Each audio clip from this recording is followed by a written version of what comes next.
Well, welcome to an oddball Hangar Rash Monday. I happen to be home today. It's a snow day, and I normally don't do these on Mondays because it's Charles's day. But we'll go ahead and do this today. Last night I couldn't sleep, and I didn't feel it was appropriate to stream in the middle of the night. So I finished it up. I finished covering the wing.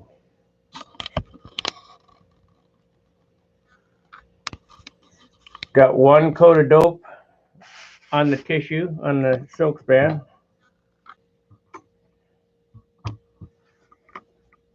And we're going to do some doping today and some sanding. Tip come out real nice. I like that tip layout. Kind of figured it'd work.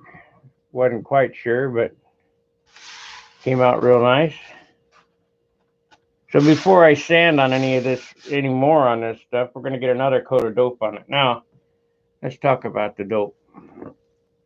If you remember,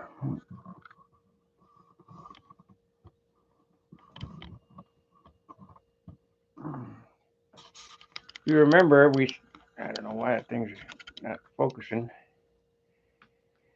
You remember we started with 1 quart of dope. Now I have a full quart of dope again. Well, I just added thinner. It got down, it was 60-40 before. It was 60% dope, 40% thinner for the first coats on this thing. So I went down to about halfway and filled it back up with thinner. Let me see if I can find a paintbrush. I don't know what I did with it last night.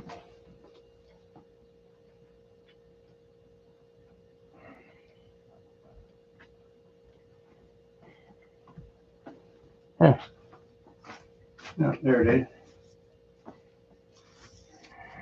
A little stiff. Let me get some thinner on it.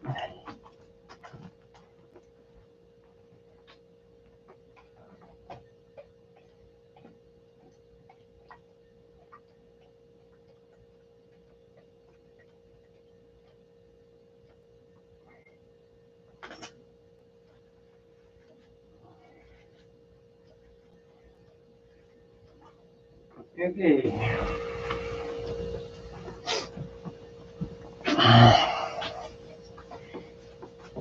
Morning, Alan.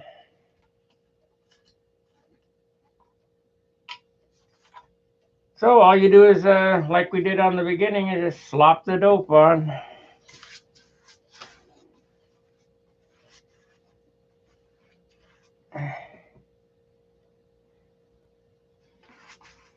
At this point, up until about 4 coats, it really sucks the dope in. So you don't have to worry about brush strokes and that business. It'll just suck it up. And we're going to sand between each coat anyway.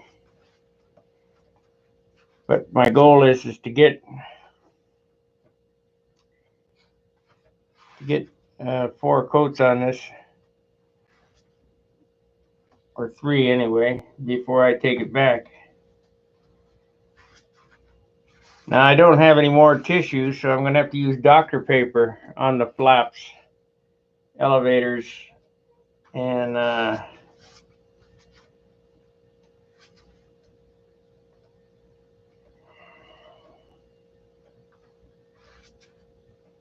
should be all right.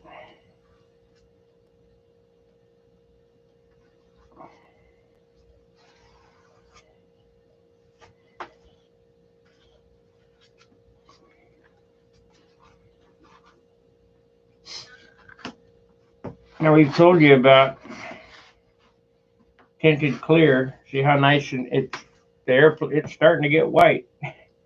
It'll take very little white paint. if I decide to paint this white to cover it.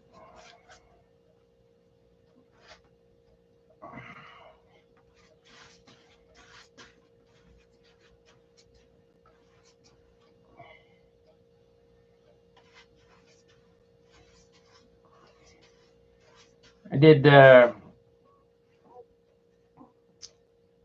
no. Yes, I stopped using polyspan to save weight. Polyspan is too heavy.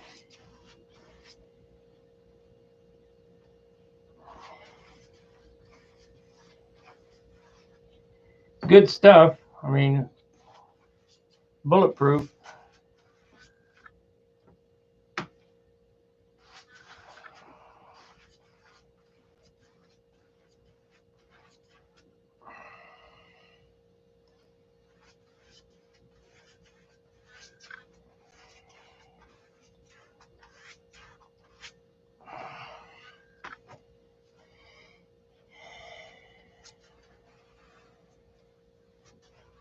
So there we have it. We have, this is the second coat on this. I did one coat last night when I put the tissue on the open base and let it dry all night. It one, yeah, it's pretty late, so it dried 5-6 hours. And now we're on our second coat.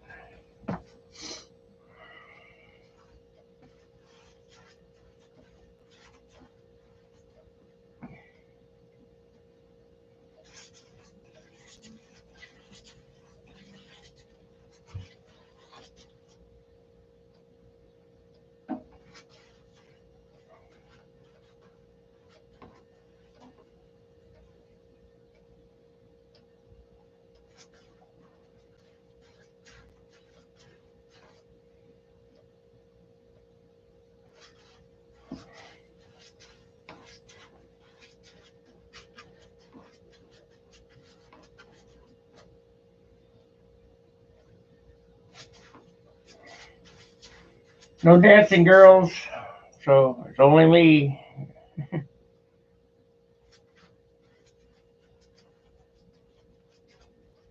If you look, it started out full. It's going down about a half an inch now, so it's about an inch per coat in the can.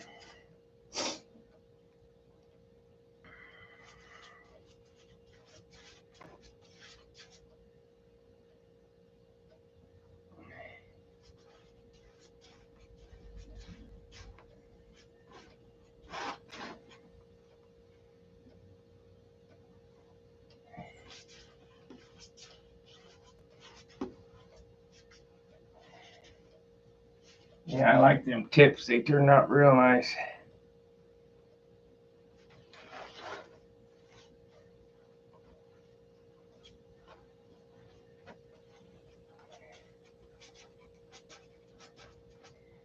John was looking for a way to do tips better, and we're always looking for something different. So I tried this, and man, that worked real good.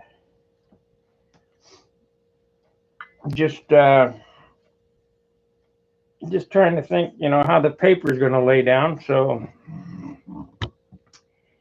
you come up with a way so that the tip holds its shape.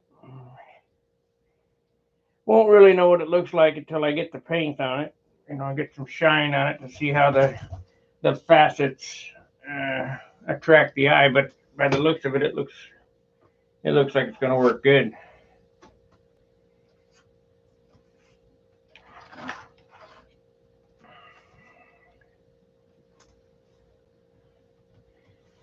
Bob Ross is the painter, and the spinner of the plates is Eric Bryn.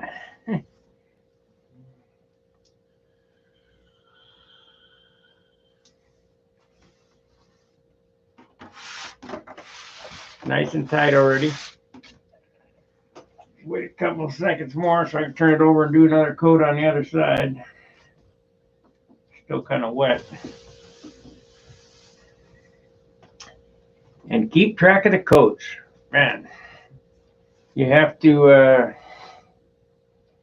make sure that you get the same amount on both sides. If you don't, you'll be sorry.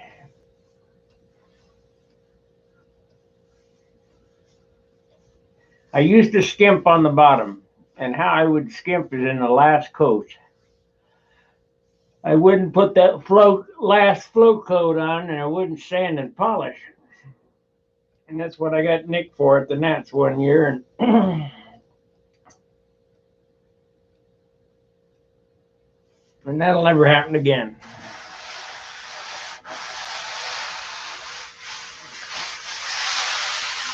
Never happen again. Can't turn it over yet. Still, still kind of wet over here.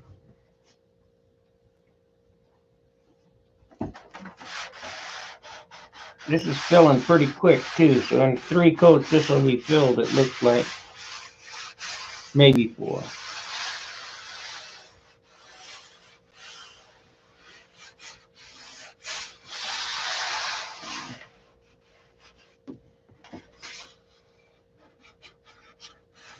But here's what the rundown was last night.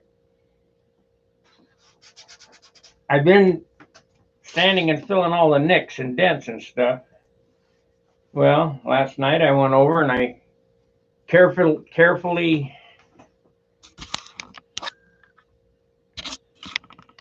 went over all the spots in it and decided, hey, it's the middle of the night, nothing going on, let's cover it. So I covered it. And if you're looking for covering videos, there's a bunch of them on my channel. Look for the Nobler, look for the Continental, look for the Monado. I look for Polyspan. It's all the same stuff. So that's why I didn't bother covering, doing a covering video. But I'm really catching up. There's only, like I told Dan last night, there's only 3 months left. This airplane needs to be together by the end of probably really by the middle of March, and then I'll have April to finish it and May to test fly it, because June is the Nats. It's that quick. So the regiment for flying at the Nats for me is build an airplane, fly it at the Nats. The next week, start building a new airplane for next year's Nats. So I have one, but because of my situation where I'm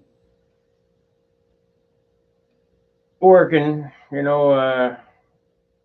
out of town, and it's tough for me to work and build the long hours because I work 9 hours a day.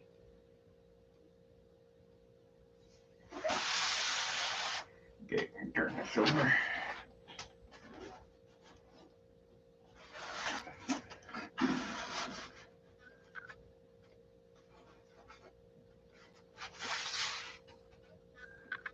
I work 9 hours a day, so I don't want to come home and work 9 hours a day on airplanes.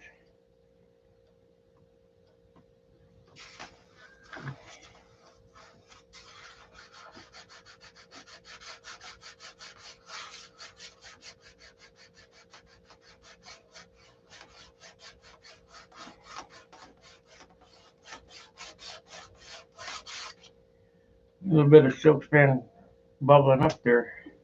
Trying to get it laid down good enough. Just rub it in with your finger.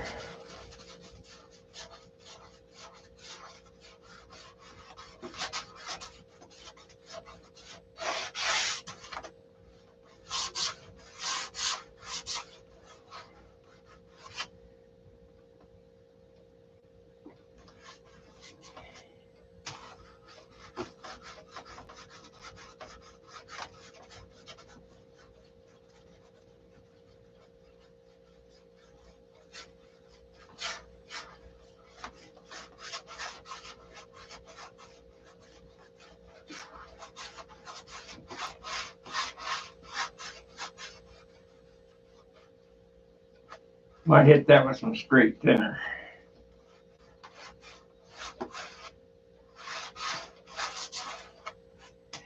Well, we'll see how it goes on the next coat.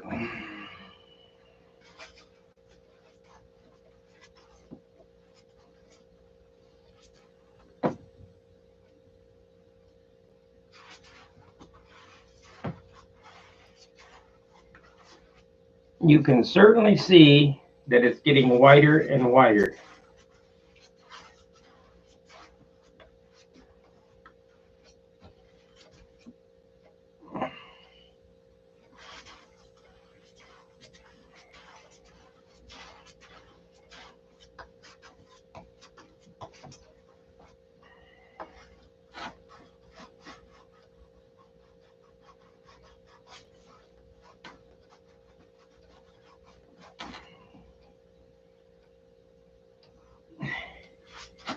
The Bob Ross spinning plates. Yeah, buddy.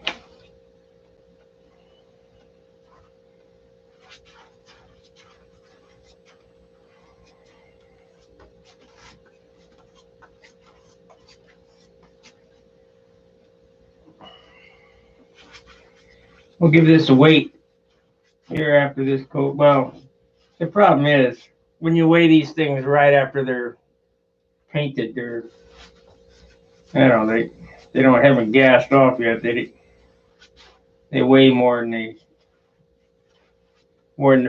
they end up. I'm figuring this is going to end up around 14 ounces.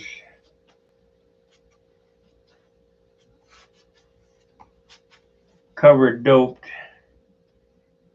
and ready to go.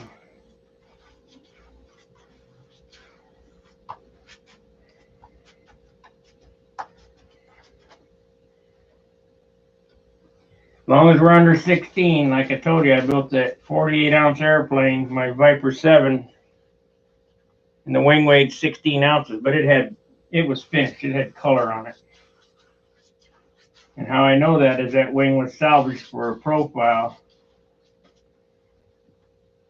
And I weighed that, so.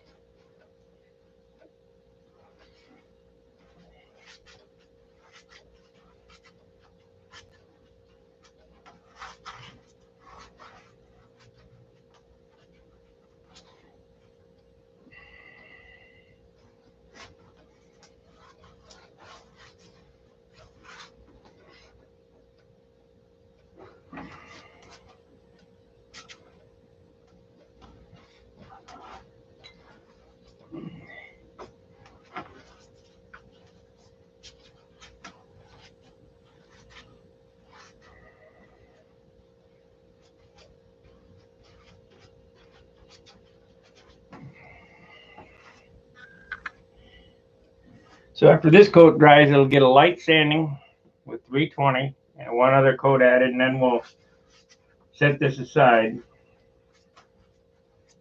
and work on the stab and elevators. And I'll be using the Dr. paper to cover it.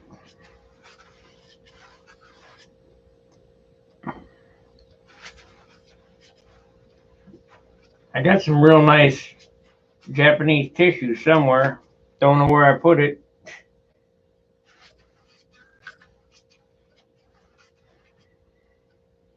Got to be back at the apartment, but it does me no good here.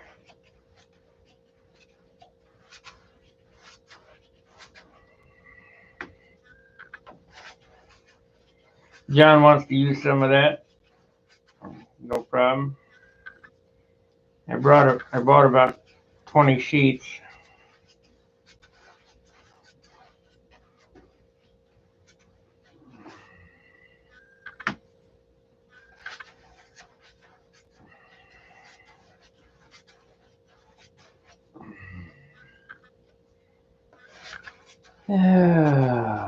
Happy little circles, just painting little circles.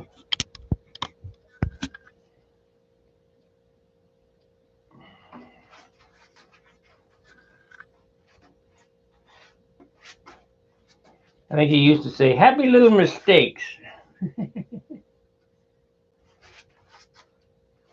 We don't have, I don't like happy little mistakes, but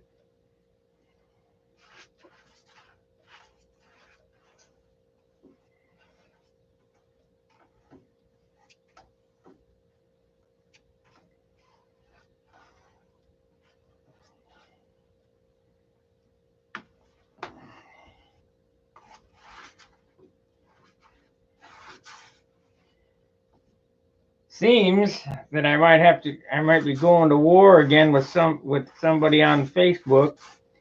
Like if you guys were around during the Brodak Wars. But who won that one?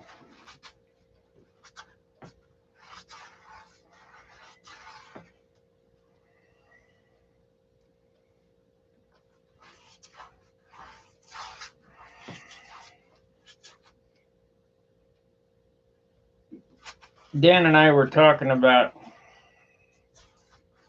ownership of different things. You know, the Chinese company wrote me a letter threatening that they were gonna take Stunt Hangar away unless I paid them some money. Of course, you got to pay them some money. I said, go ahead, knock yourself out. Because what people don't understand, without me, there is no Stunt Hangar.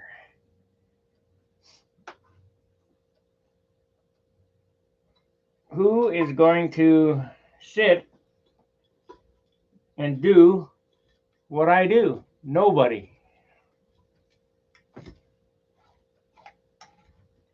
And if they do, more power to them. I'd like to see it done.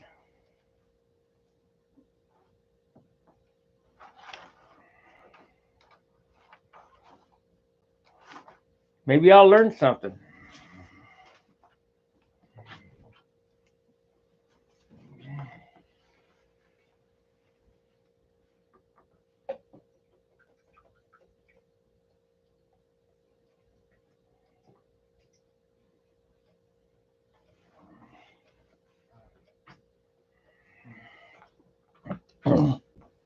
You know, when I started Stunt Hangar Forum, the forum didn't fill up because some beginner was showing how to build a ringmaster.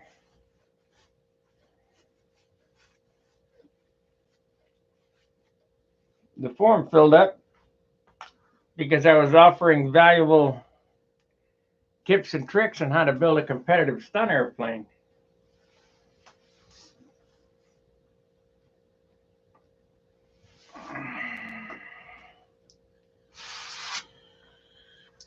We'll wait a few minutes and I'll knock down all the high spots. Seems I got paper up here in a couple spots.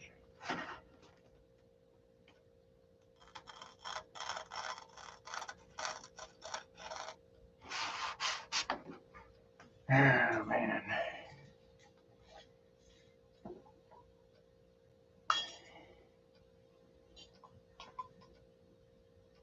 I just clean the brush. Now I see a spot where the paper's pulling up there. Gotta get some dope on and get it rubbed down.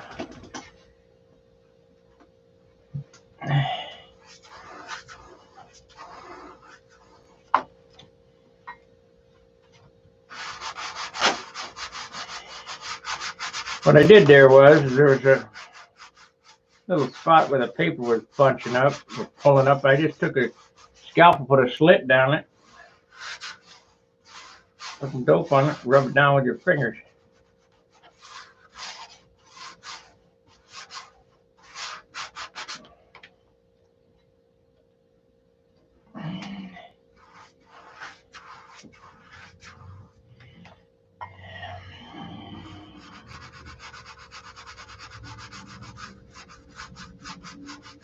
on the leading edge. I don't think I'll be taping. Well, you never know. So do your job and do it right. Get it all down nicely. Let's do that one too. This one here is going to be an issue, it looks like.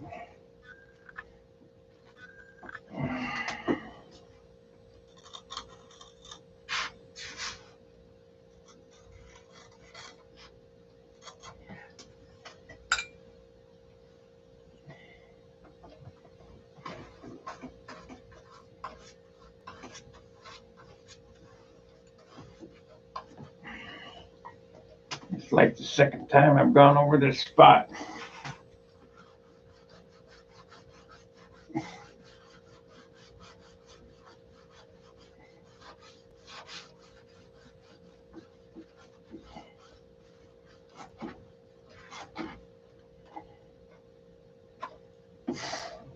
Come on.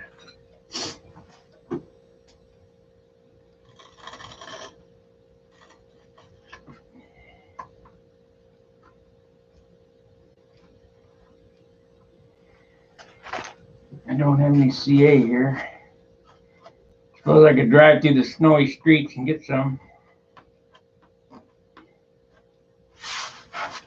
Or you just do this.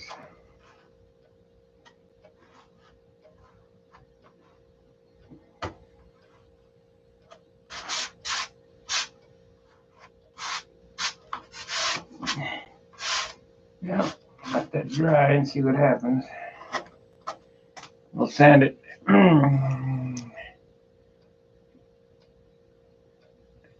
Anton, what's up?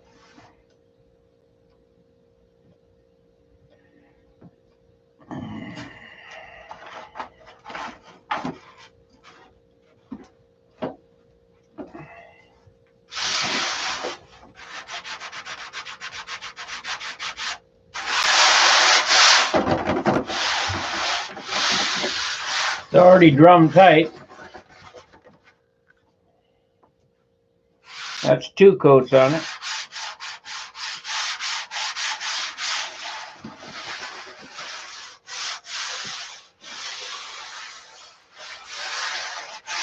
I guess we'll paint it till it shines.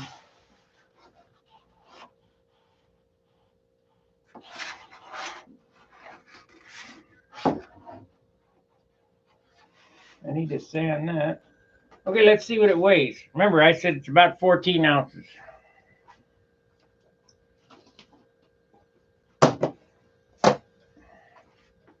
That is complete with flat tip, horn box, horns, weight box, tip weight.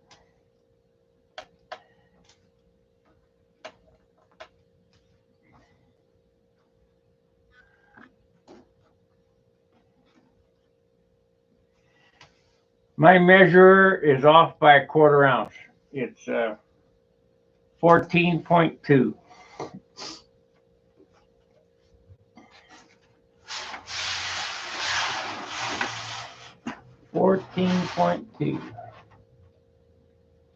Got to work on them tips to get that slot cleared up pretty good.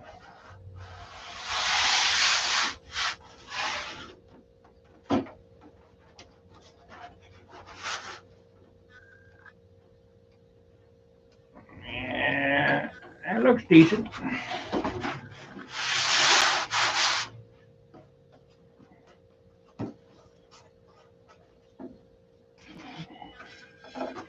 So if you've been following along and been doing what I've been doing an hour a day, you would be in this position right now. You'd have a wing that's covered, a stab that's done, elevators that are done, rudder, and fuselage. Now, I brought the fuselage along in case I have enough time to glue it on.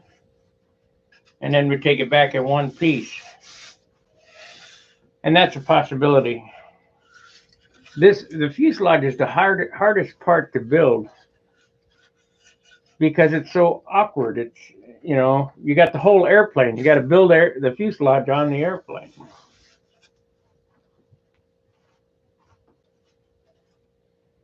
And here again, I don't have a whole lot of room, so I may hold off on gluing her back together, gluing it together until I get to John's. He's got a real nice big table for alignment. This table's a glass top table, but it's only 30 by 8 foot. His is 8 foot by 8 foot, I think. Pretty close.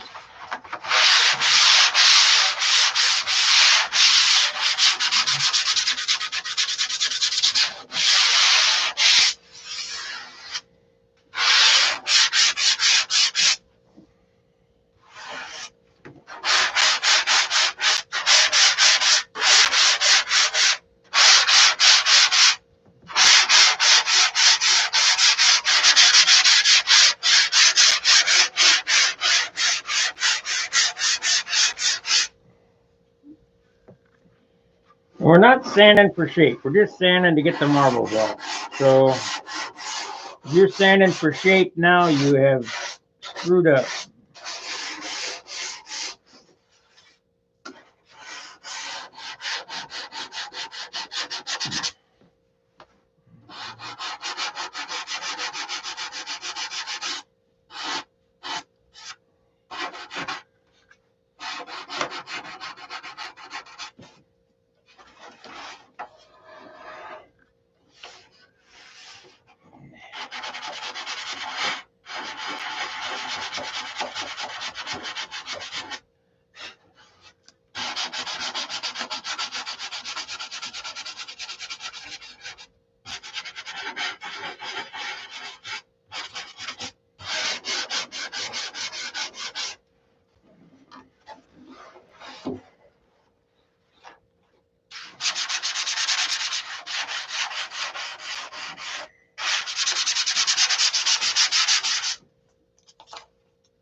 Ten and 3, hit that like button. Hit the subscribe button. I need more subscribers. And the share button helps me get more subscribers. Super chat, sticker, all that stuff is good for the metrics on the channel. I think we're up to about 2,700 members now, 2,707 or I don't know, somewhere in there. You become a paid subscriber. I only got about 1% of those, 27, I think. That helps the channel.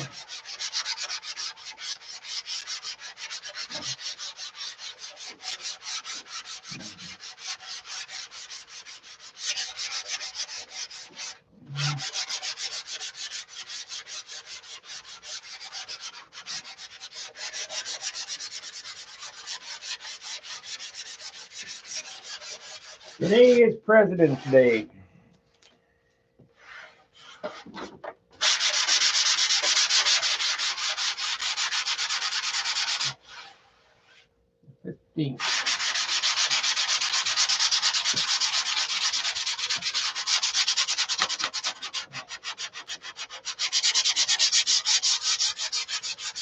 I'm real happy with the way the wing came out. It came out nice and flat. All the cap strips fit correctly. You know, the tips turned out nice with no wrinkles.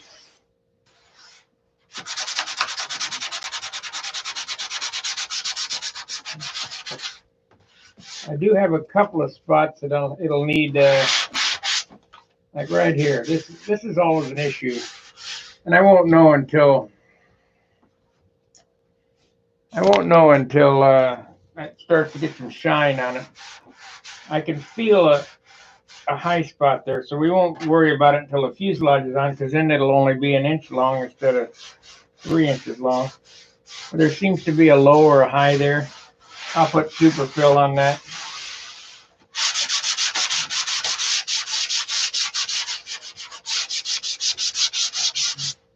Even the transitions and the tips turned out good because I did them in 3 stages, so it doesn't look like I'm going to need to super fill again.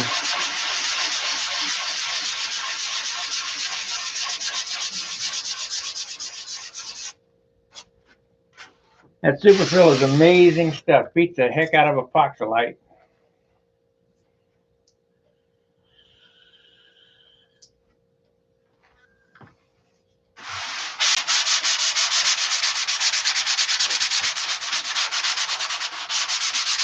You guys from the epoxylite days know how hard that stuff was. Boy, it was hard.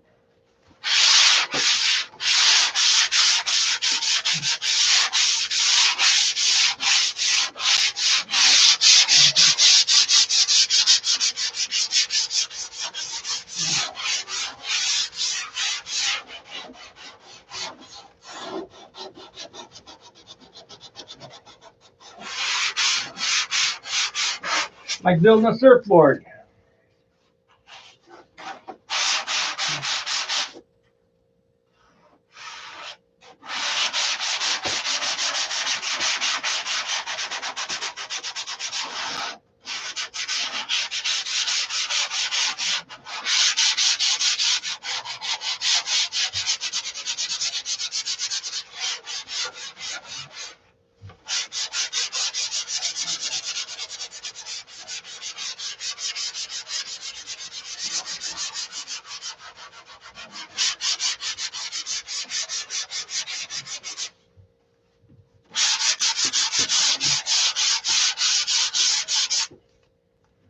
Okay, that's one side. Turn it over. Now this will probably drop down under 14 ounces when it dries, because I weighed it when it was wet. Or not wet, it's just not gassed off.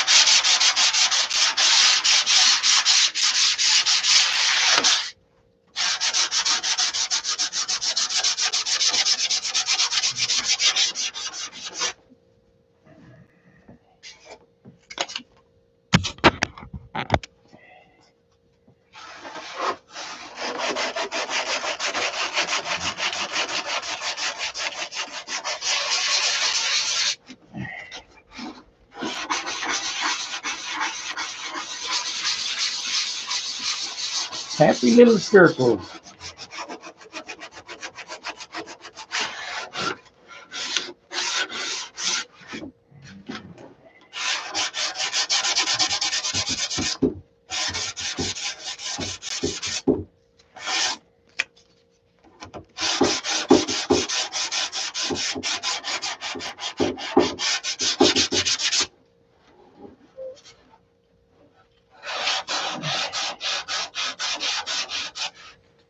You want to make sure that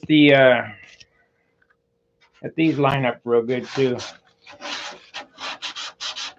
Little details like that really stick out. I mean, you wouldn't think so, but they do. You don't want to have the trailing edge of this one be a 1/4 inch and the trailing edge of the flat be an 1/8 inch.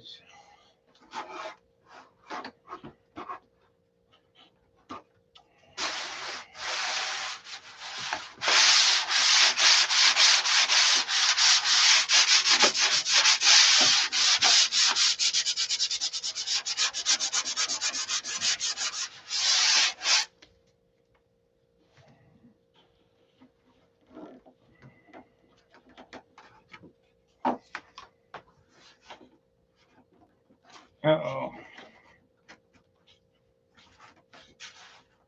There it is.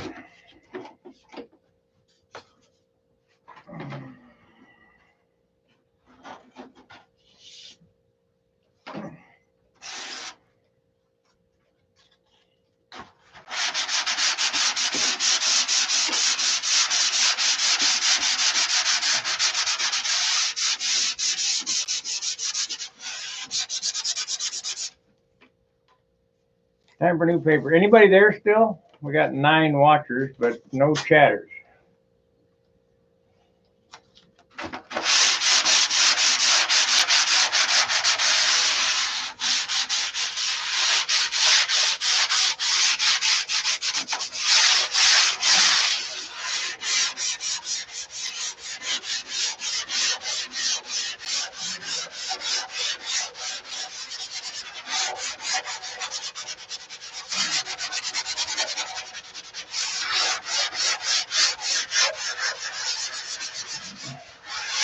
I got to thinking about if I were to sell a wing in this state, how much would it cost?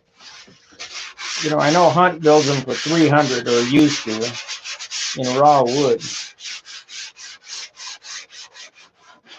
I don't think I'd do that. You know, not at this state.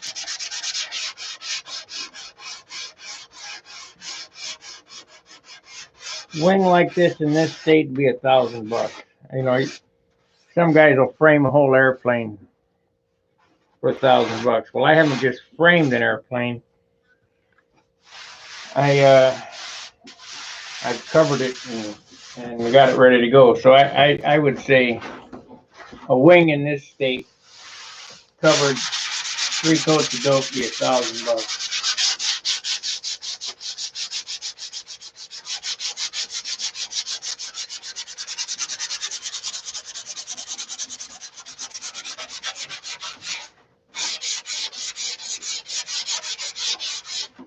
Because the amount of work goes in this, you got over 2 weeks work to get it this far.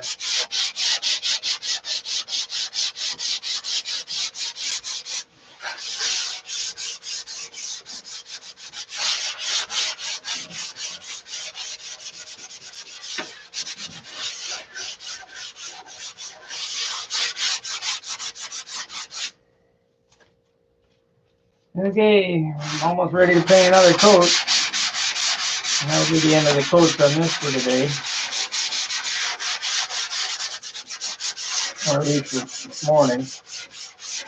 I want to get it to where it's starting to pick up the shine.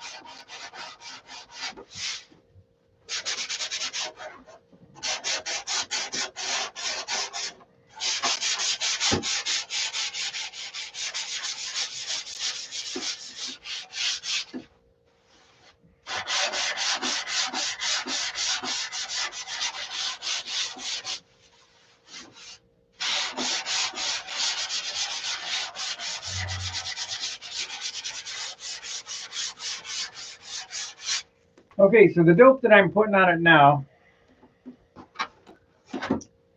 like I've stated, we started out with a quart, a little bit more than a quart. This was mixed 60-40 dope, 60 dope, 40 thinner for the first coats. And I went down until it was halfway, and I filled this back up with thinner. So this is probably 50-50 now. And that's all the paint you get for the substrate. So you got to kind of plan it out. You can add as much thinner as you want, but you're not getting any more paint. So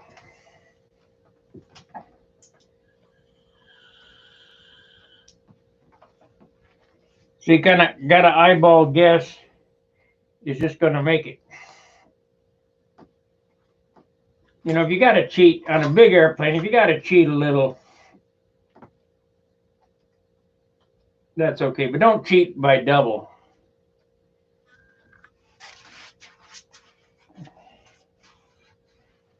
You know, don't use 2 quarts for base and 2 quarts for top coat because that's a gallon.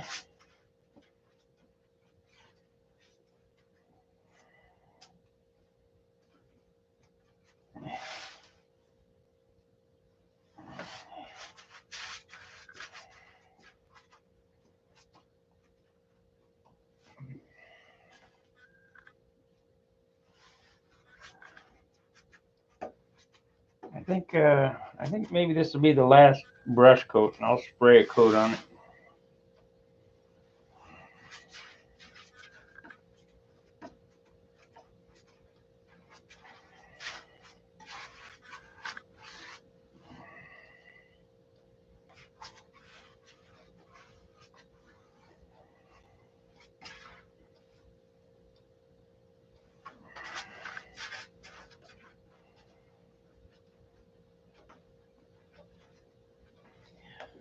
But trust me, you can see through my airplanes when they put them up to the sun.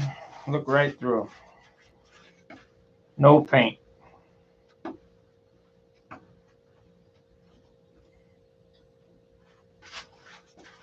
And how to get that light finish is the sandpaper. Sandpaper in the diet.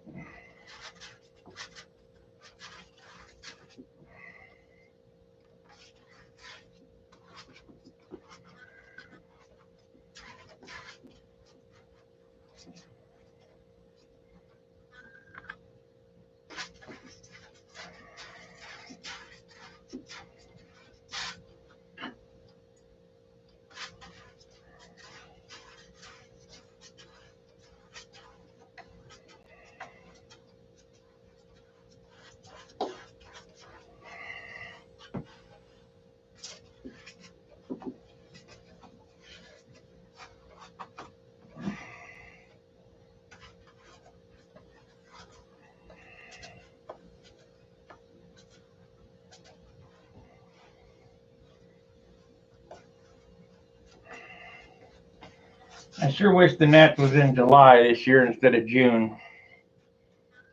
And you guys will understand why if you've never flown the Nats in June. You ain't gonna believe the wind. The wind will be horrendous.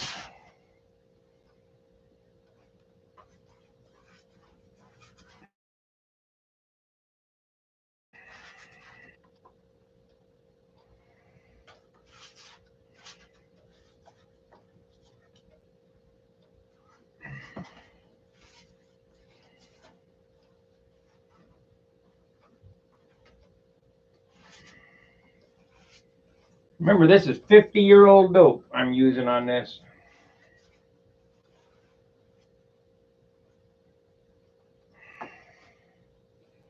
So it ought to be the good stuff before the EPA got involved.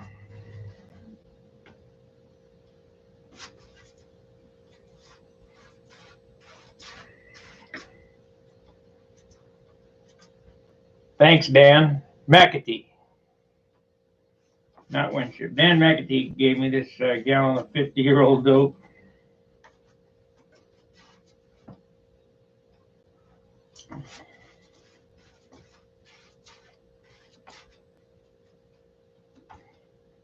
$1972, so it's 49 years.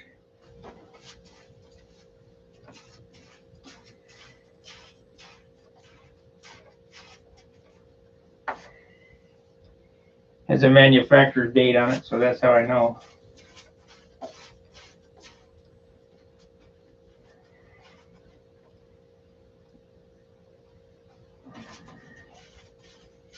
How you can tell it was good, it wasn't rock hard, and it still smelled the same.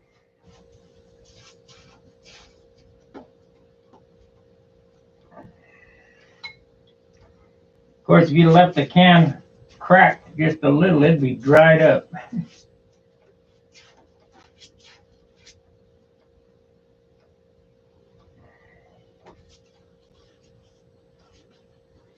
And I opened the can, it even smelled like 1972.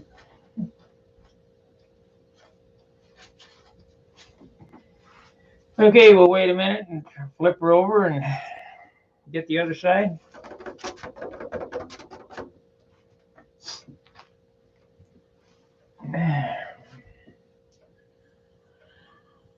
Had to defrost my refrigerator yesterday.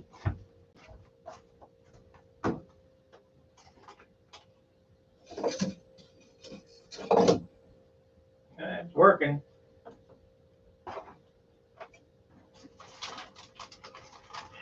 Bring a little pail. It's a working. Turn my water into ice up there, so you know it's working. July 19th, 21. So this is still good water. I don't think water goes bad either.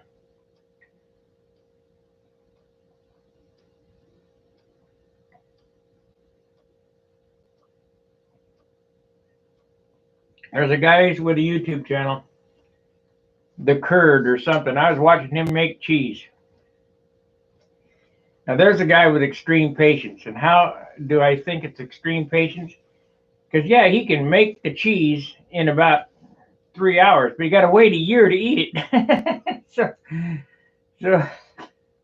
or at least 6 months, because he was talking about 6 months, and then after 6 months it gets better, and it gets green and moldy, like eating rotten food.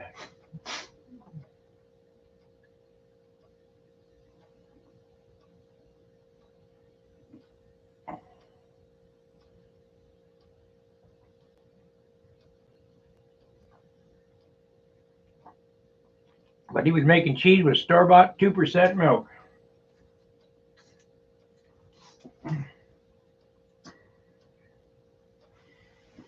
All kind of cheese, cheddar. It was neat. Not quite dry enough to flip over yet. And I know these videos are absolutely boring.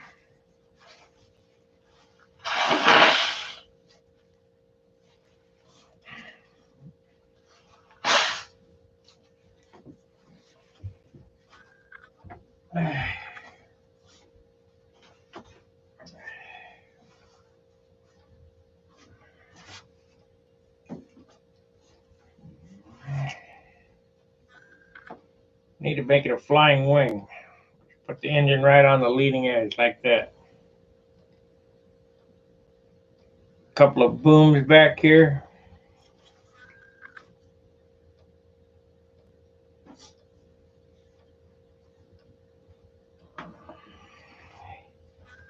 You know, if you could figure out where to put the gas tank, that might be a decent flying airplane.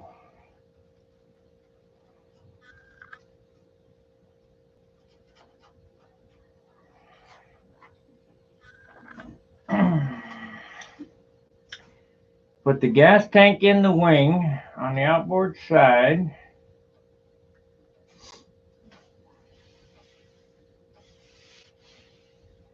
You'd have to have booms like a humbug, probably 18 inches long, with a stabilator on it.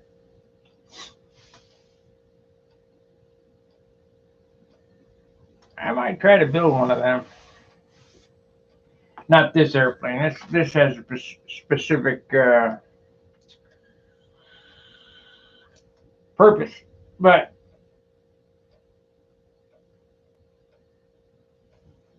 I might build one in the future. Let me change. I gotta change out the batteries over here.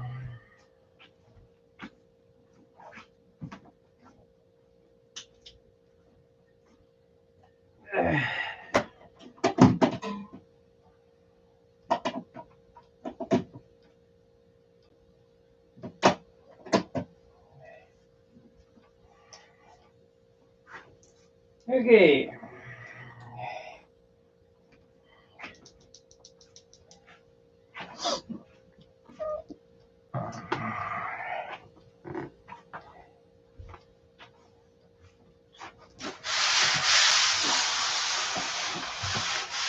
Yeah, she's ready to turn almost. I'll wait a couple of minutes more for that to kind of sticky there.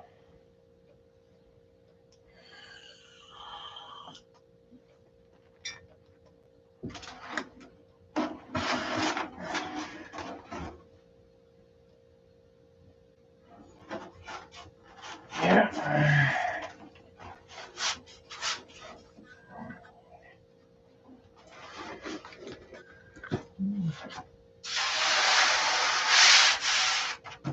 See, I already sanded it, so it's just ready for paint.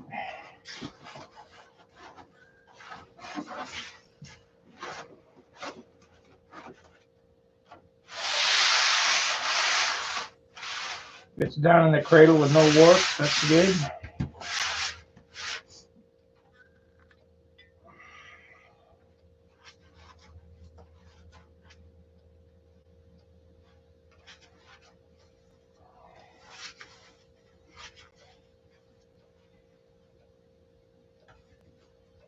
if you had a problem and the wing was warped, now would be a good time to get the warp out.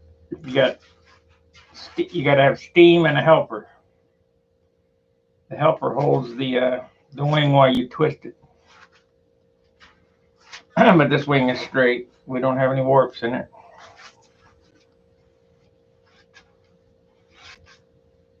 Now you can do it after the airplane's put together, but it's, you know, try to minimize the hangar rash.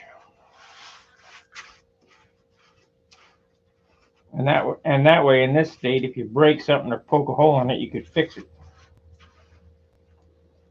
But you try not to do that. Try not to build any induced warps.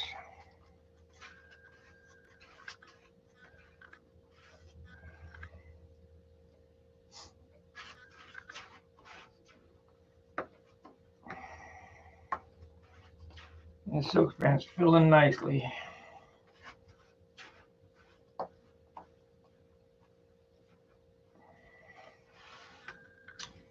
John couldn't believe how quick the dope was drying. Well, John, this is 50-year-old dope. It's already dry. I use the lightest ones I could find, 1/4 inch. The 1/8 inch ones that Morris was selling are heavier than the 1/4 inch thin wall push rods that we got at Radical RC. However, you gotta take some care in making them, but no big deal.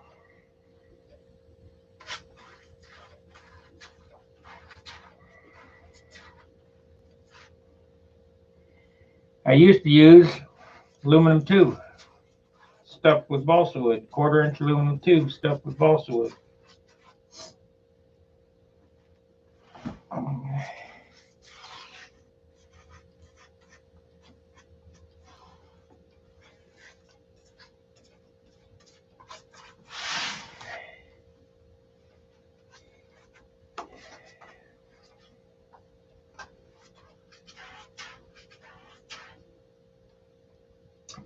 So the regiment's going to be on this video. We're going to let this dry. I'm going to... Hell's that? The hair's coming out here. I lost 2 hairs.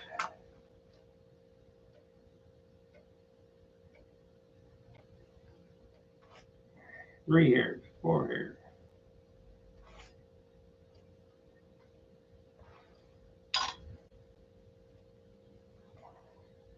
Might be time for a new brush.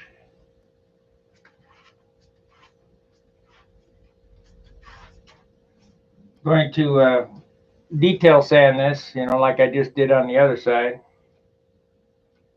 And that way it's done, ready for the next coat. We'll set it aside and I'll start covering the elevator stabilizer with Dr. paper.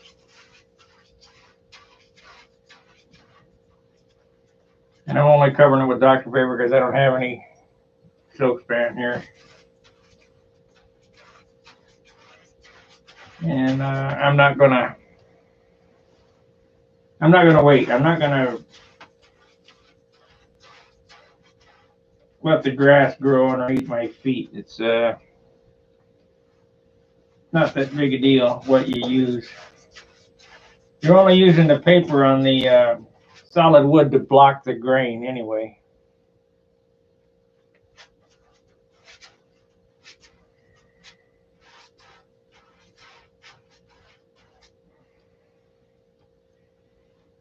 Ron O'Toole used to tell me that I would quit using paper to block grain when I wanted to get super light. He's right and he's wrong. He's right in the instance that, yeah, it would be lighter, and yeah, you'd get a nice finish on it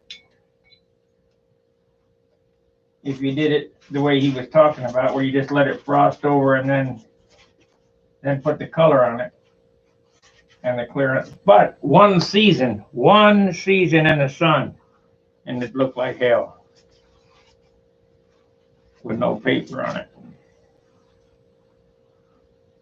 That dope would shrink up and shrink down into the grain and look like you didn't even pay attention. It doesn't matter how much you flatten it off or whatever. The only thing you could possibly do would be to Z-epoxy it to seal that grain and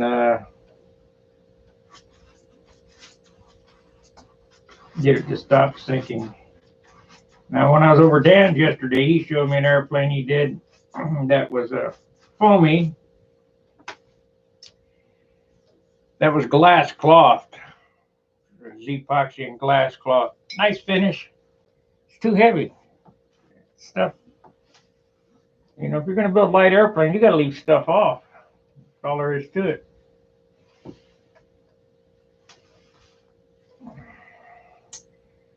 So now it's just a matter of, well, I guess I could move on to flaps with Dr. paper.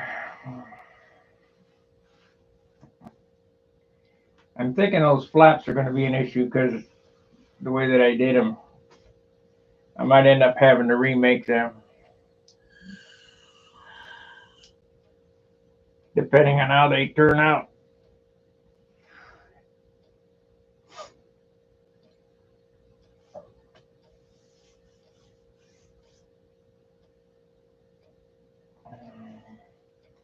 We got a pretty much real-time video. I wish I could pull up the metrics on this thing while I was doing it. Let me see if I can. We'll go here.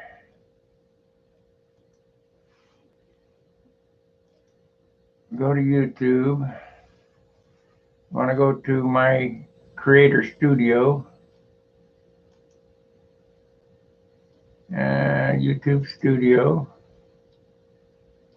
And I want to go to the live dashboard, channel dashboard, content. Hey, we picked up a couple more subscribers. It's 2712 now. I'll give you the metrics on this. 2712. I don't know how many videos I have, but there's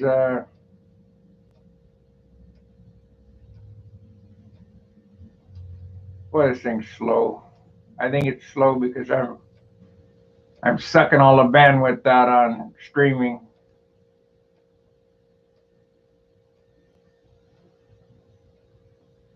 There we go. Let's I need to find a control room. Analytics, details. View the control room. Okay, I can.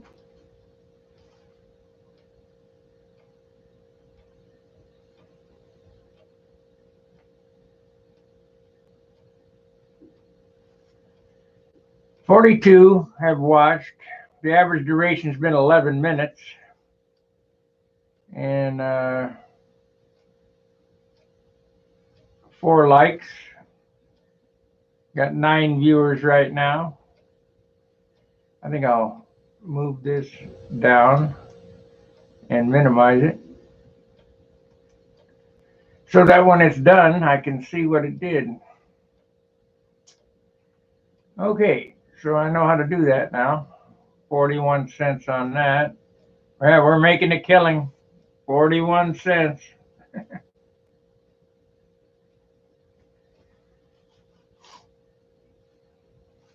220. Okay, boy, you'd starve if you were trying to do this for a living, at least in the model airplane category.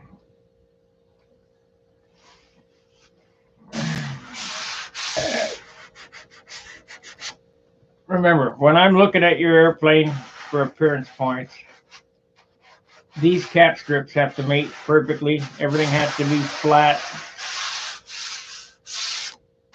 No wrinkles, no bubbles.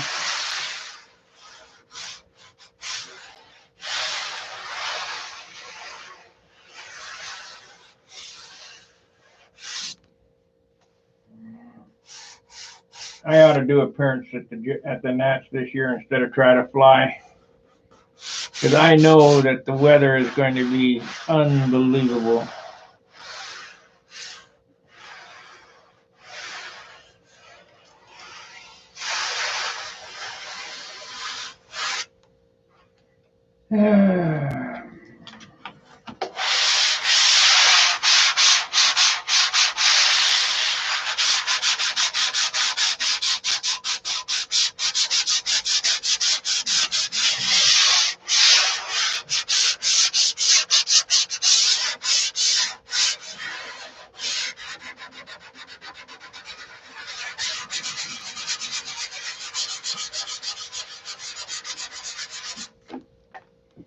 Okay, this wing has 2 coats on it now, on the silk span. 4 on the wood, 2 on the silk span. It'll probably get 2 more on the silk span.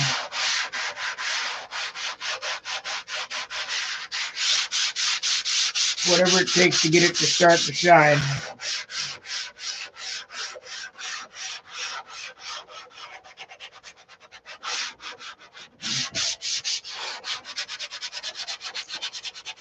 Before you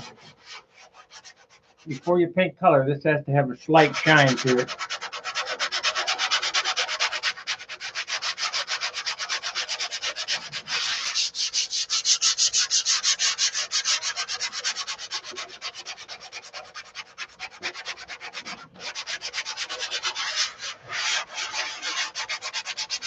And as you can see, it's getting wider and wider and wider with every coat, and not adding any extra weight because I didn't use white paint. I used tinted clear.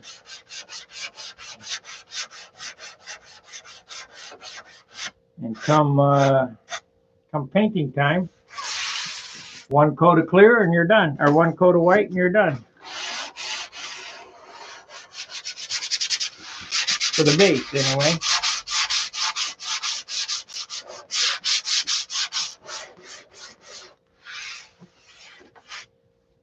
And then you got, I'm going to use half a quart of crystal clear, which is not crystal clear, it's the Randolph part number. The non-Tottenham dope doesn't have any tint in it.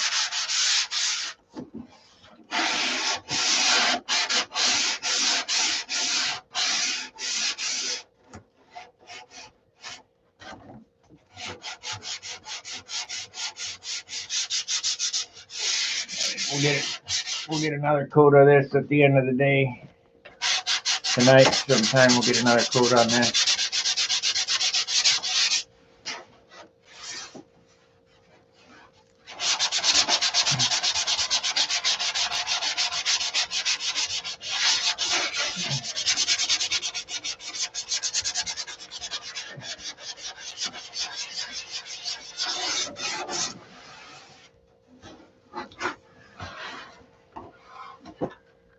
Now you can do all this stuff after the airplane's put together, but look how much easier it is to do here like this.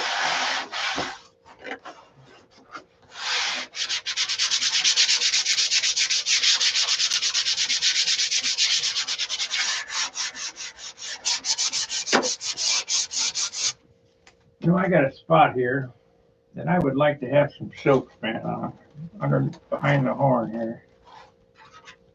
So tear this.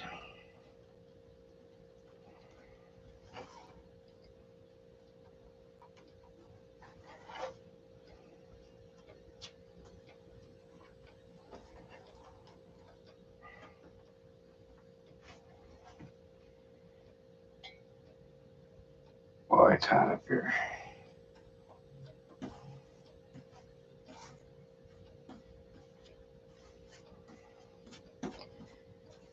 Because I had the horns glued in, which is a mistake, I couldn't get the trailing edge wrapped on this one side underneath the horn. So we'll just put a patch on it.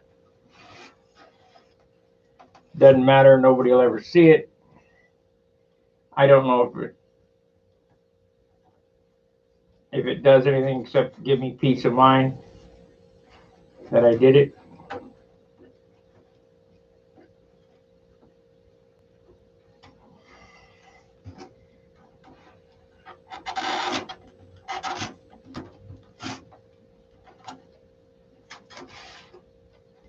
But at least they know now it'll have tissue on it.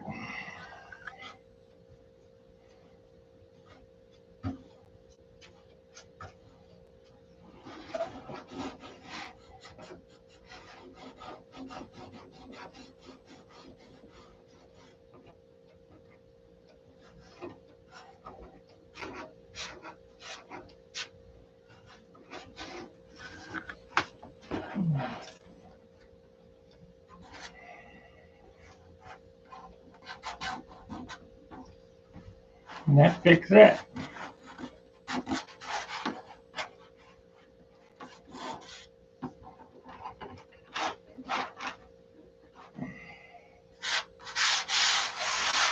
Okay.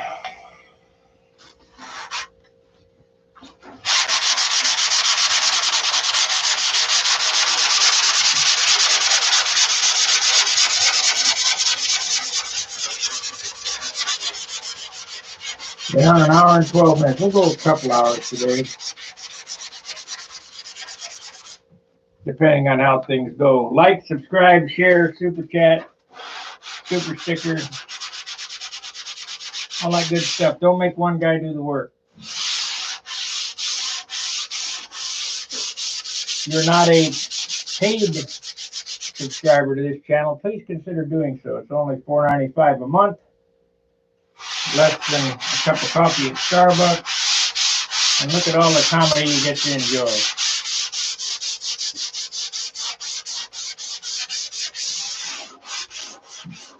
The Bob Ross of balsa, the Bob Ross of sanding, the Eric Gwynn of streaming,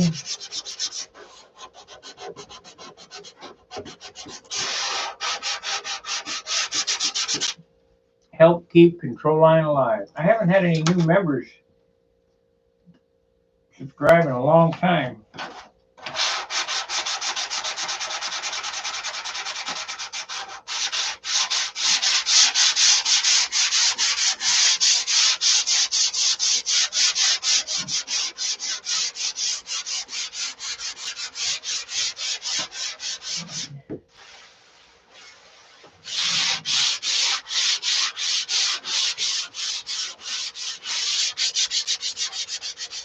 They could go surfing.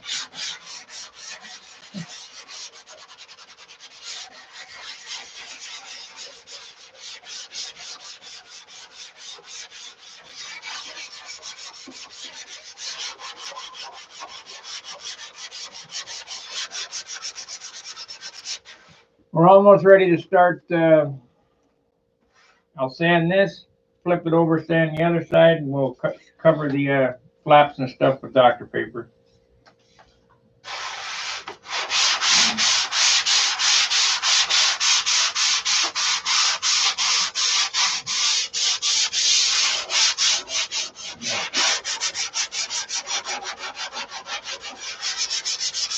I know that some of you guys let this channel run in the background while you're building just to hear the sanding, but I'm hoping that at least that's what I'm hoping. I'm hoping that you guys are building as I'm building. You know, it'd be kind of a waste of time to not be building something while I'm building. Because here's a perfect example. What can be done in an hour a day.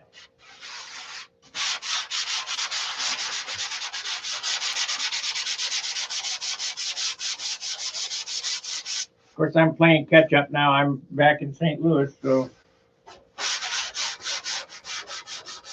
I have to make hay while the sun's shining, even though it's snowing out.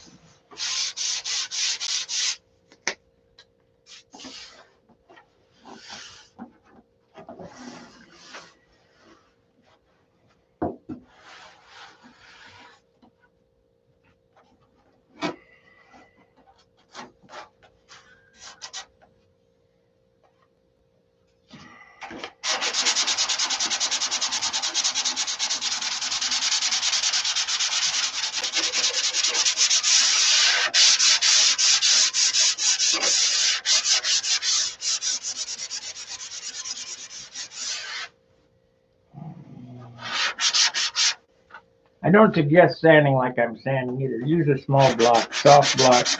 I don't have one here.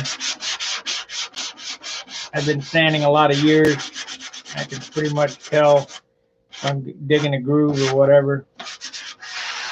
But if you're not real experienced at sanding, it's probably a good idea to use a block.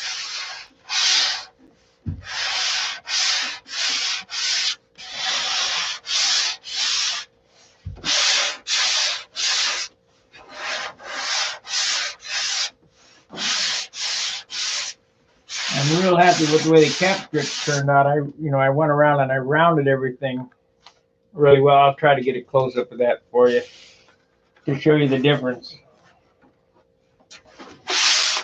What happens if you don't round them off is the dope pools underneath the silk span, and it makes the cap strip not crisp and neat when you shoot the clear on it. This didn't happen this time, so because I spent the extra time rounding those cap strips off and the edges here, you might get one right there. No.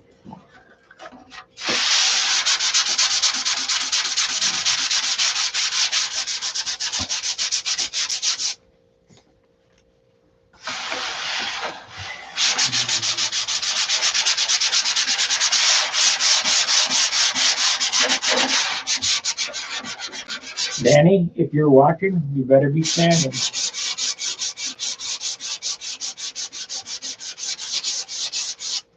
Put that carbon fiber stuff aside.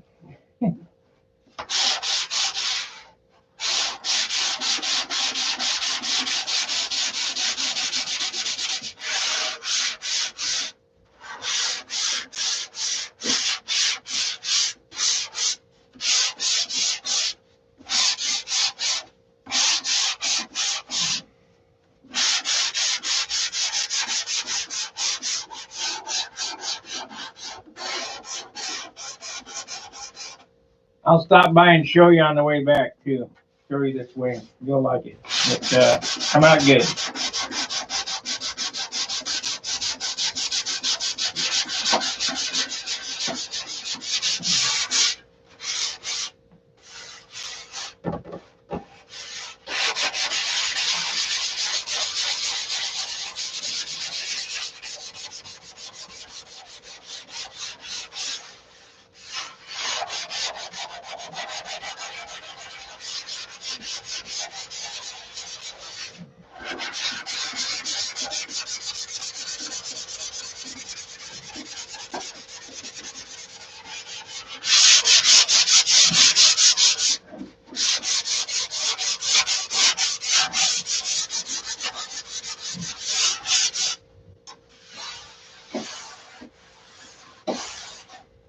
Okay, let's work on something else. I'll give you a close-up look at what I'm talking about. Oh, look, you can start to see some shine in it.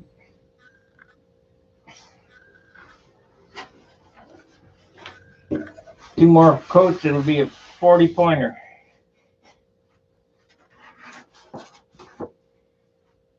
Okay. Important things to watch for.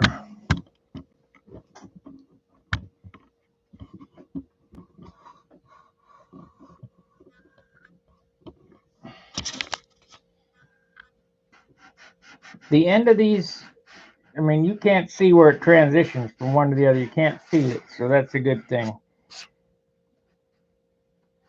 You got to watch for that.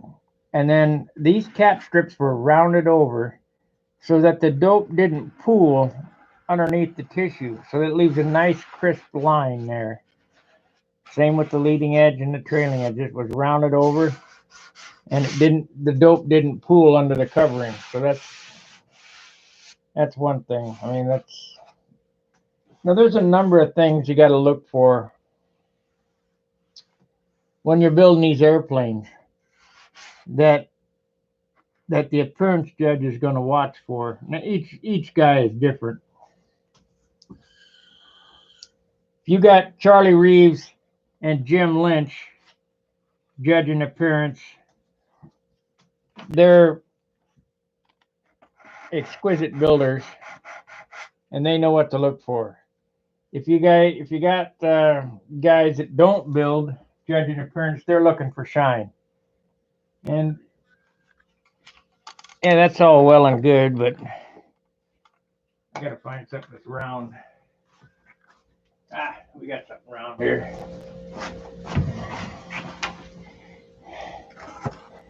Perfect. Um, they're looking for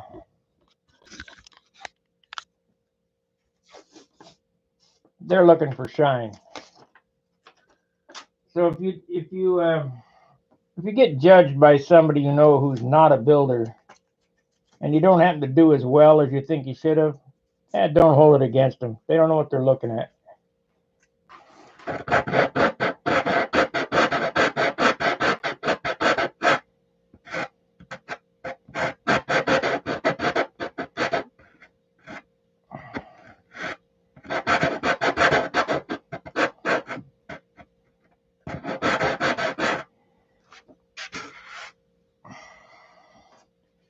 You think that's an odd looking turnout on the end of the flaps? Well, it is. Just like the odd looking things on the turnout on the end of the stab.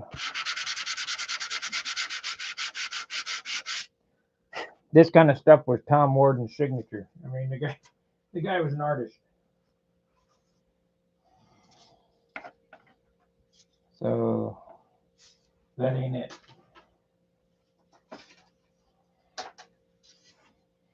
And these turnouts are hard to do. I like hard to do. That way nobody's duplicating it.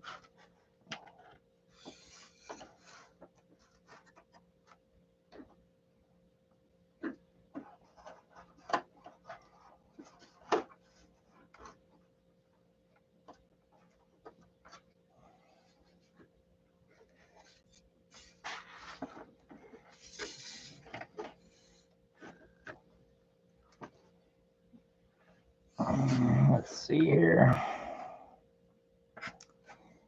A little bit of sanding right there. Take it off and straighten it out.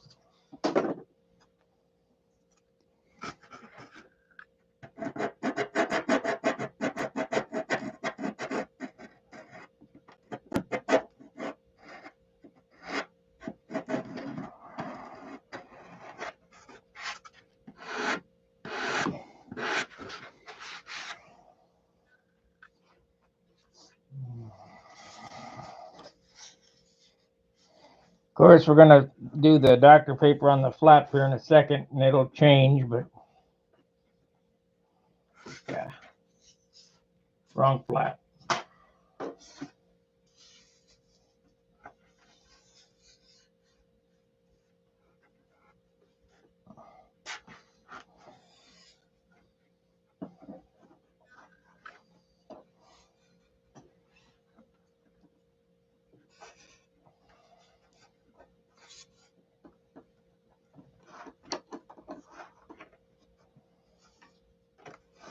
Come on, get on there.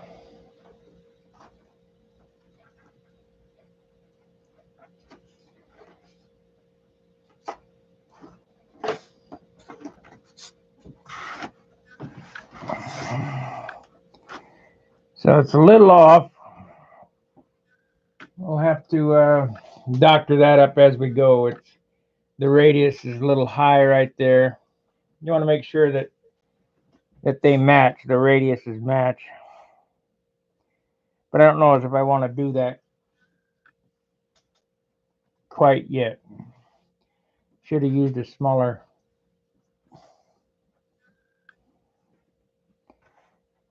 Damn. That bigger thing sanded a little off the edge there. I'll have to superfill.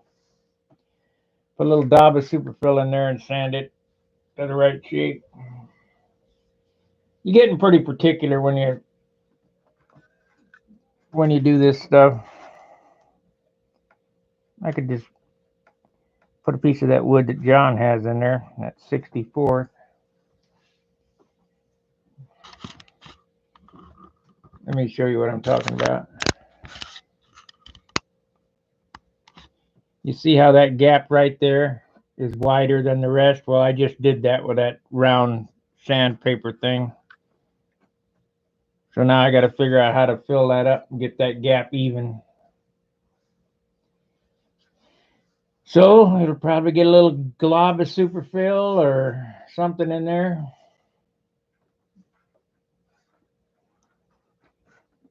I mean, it's to most, it's not a big deal. To me, it sticks out like a sore thumb.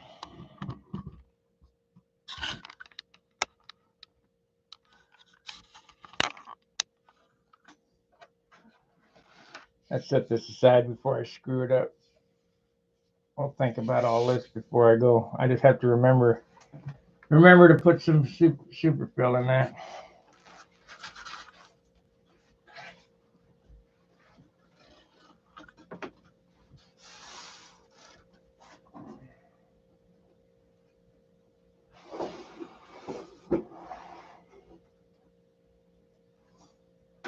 Okay.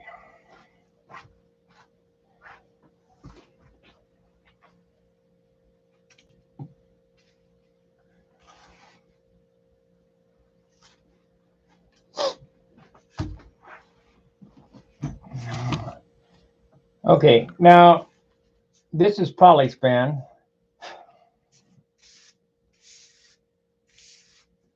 And this stuff is quite heavy. It's thick, and it's the grain in it is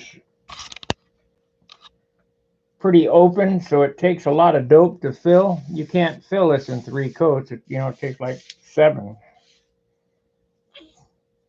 Very, very strong. Very, very heavy.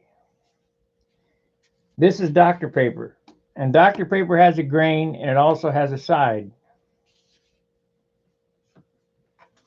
Now I saw a thing on Stunt Hangar. Brett Buck was talking about Dr. Paper doesn't have a grain. He got the wrong stuff, because this stuff is identical to soap fan.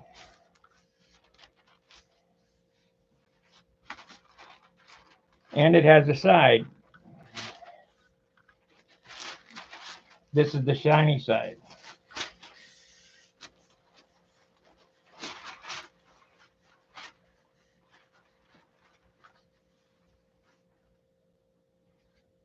So what do we want to do first? We got lots to do. So let's do the rudder first.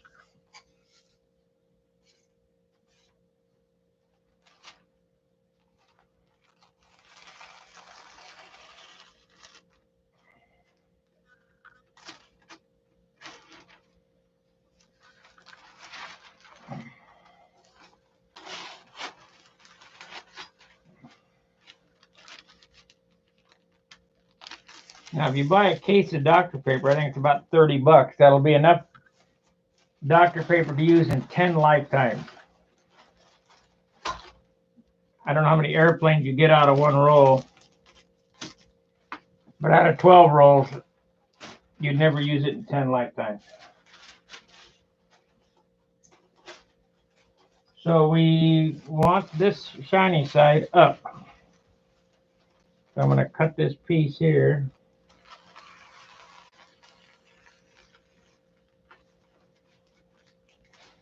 We'll lay this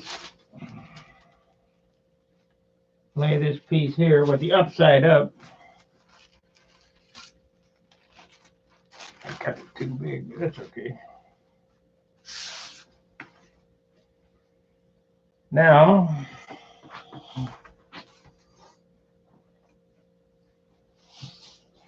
this is really repetition, pretty simple stuff. You relax it with the water.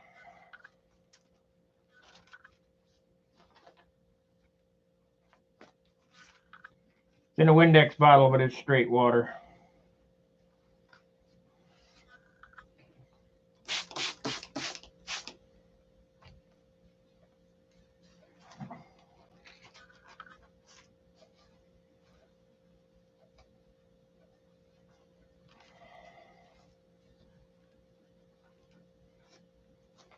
Come on now, lay down there.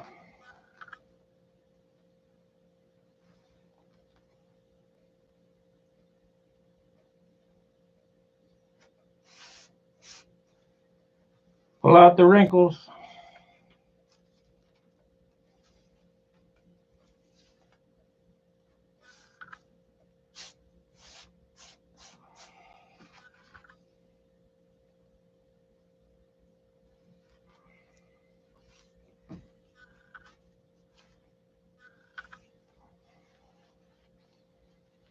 Okay, I'm going to relieve the corner here because it's pulling in two directions.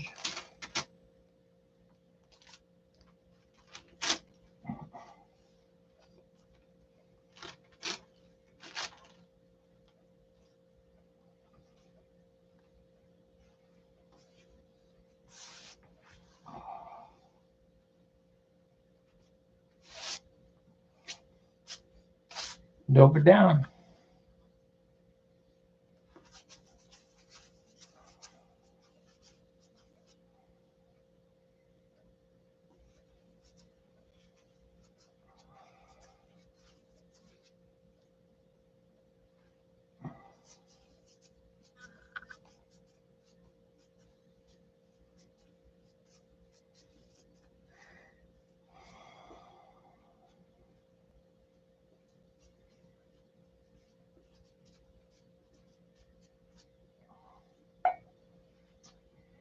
Pretty simple. Simple stuff.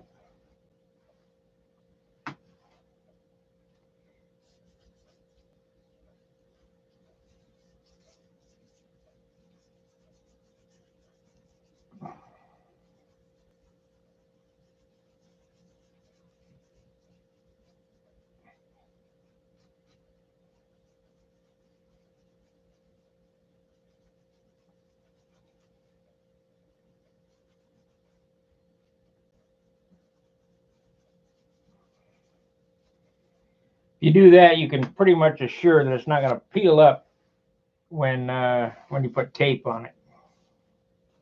Because you force the dope through the paper down into the substrate. You got it chemically hot.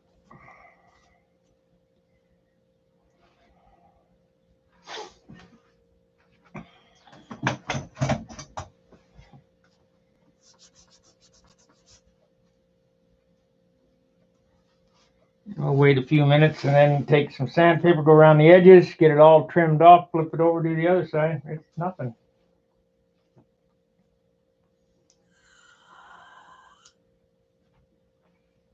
So hopefully, when I do these videos and show how easy it is, you guys don't struggle. I tell you over and over again, if it's not easy, you ain't doing it right. This is simple stuff.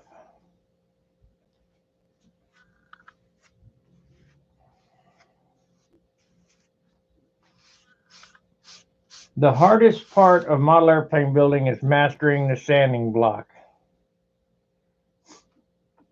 And you have to stand close to the sanding block for longer periods of time to get the airplane to look right. And by now, with you watching my sanding videos, you know that I'm not kidding. I mean, it takes a lot. 90% of the airplane is sanding.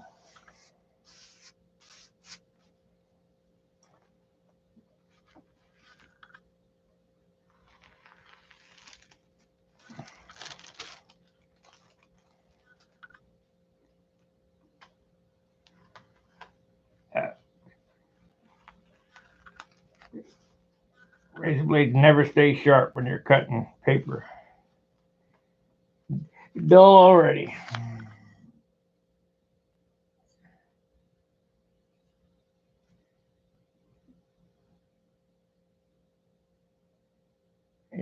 Did you hide your wing with the Dr. Pepper? Sorry I missed that. No, it's done. The airplane's done. Got lots of videos on it.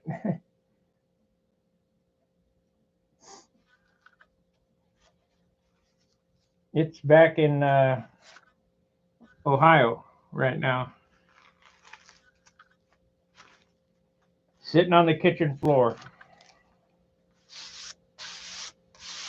Ready for the gnats.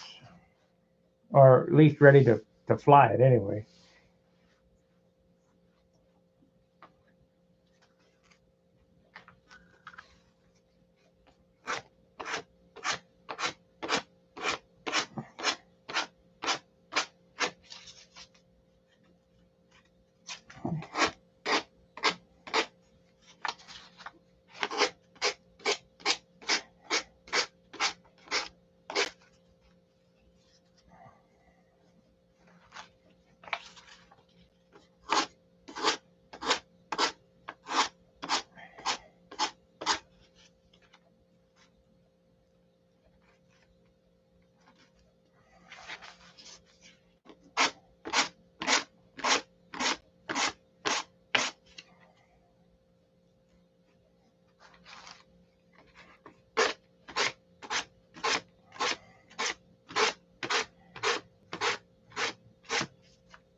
Designing on the fly.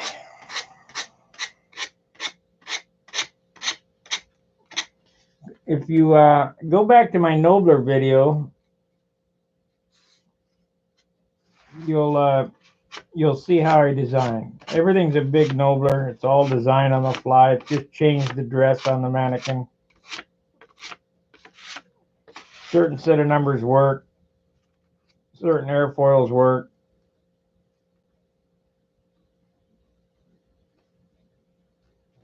Why would you try to reinvent the wheel?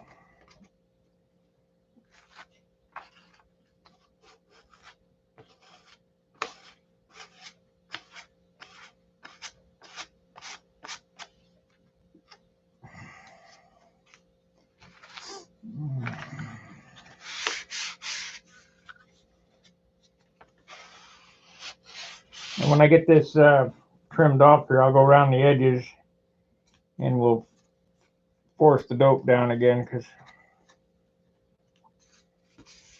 it's pulling up a little bit.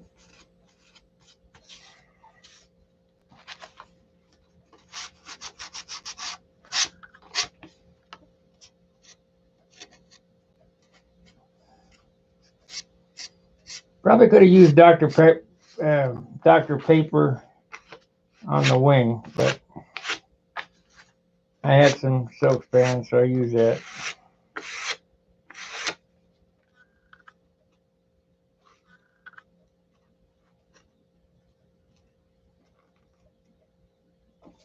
I'm a kind of an animal of tradition. And this stuff works, but I'd like to know it's really going to work.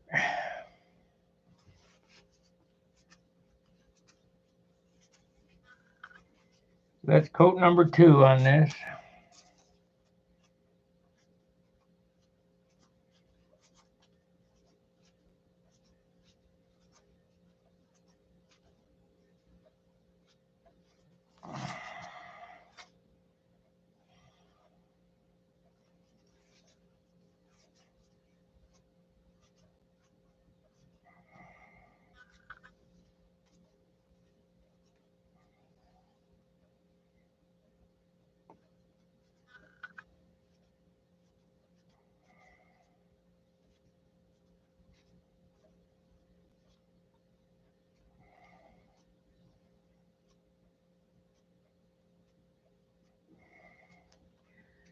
Okay, wait a minute so I can turn it over and do the other side.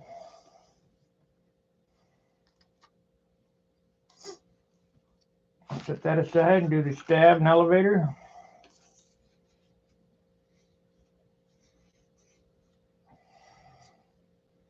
Remember, if it's hard, you ain't doing it right. Pick up the phone and call me. I'll tell you how to do it. Or you can watch one of the videos.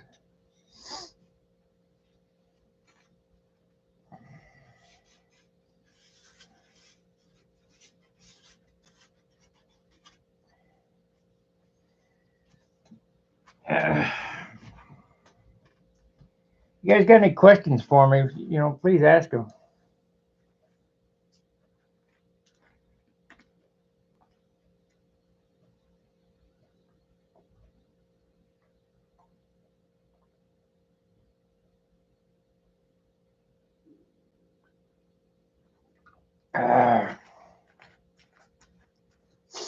This is good stuff.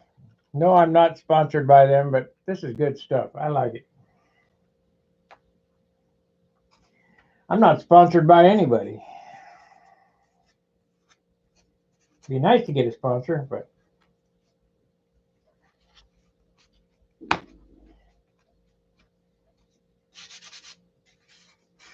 the reason why I'm not sponsored is this particular endeavor we're doing, building model airplanes, is dead.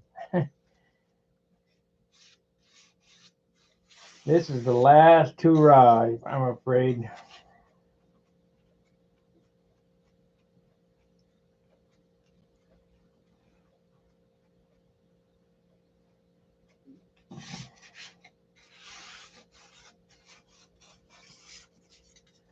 A little bit more.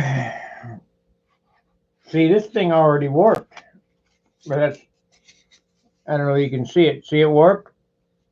Not a big deal.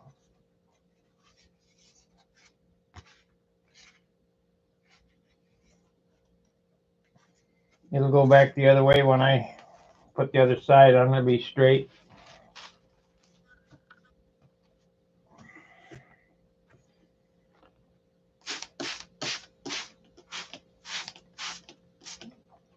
What the water and the dope and the tissue do is it loosens the ligna in the wood, and it'll pull to where the tree was growing.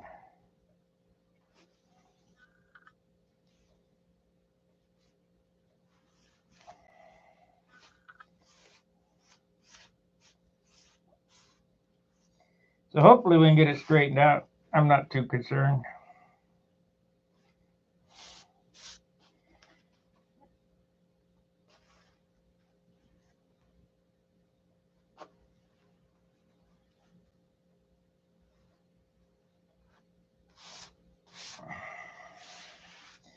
And if not, that's why God made steam.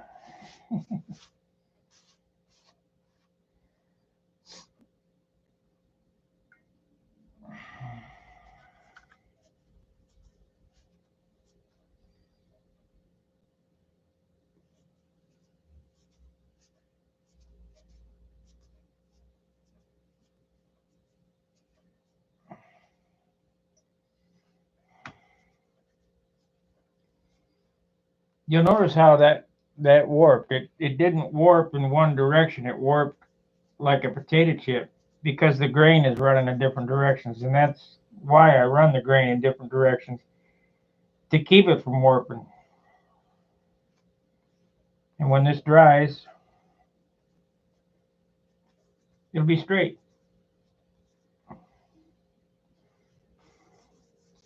Anybody want to bet?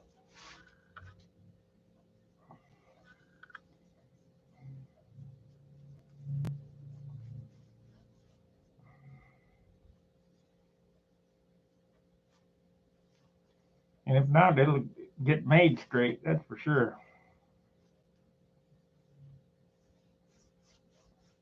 I can feel it relieving already. This wood's soft. Yep, it's already relieving.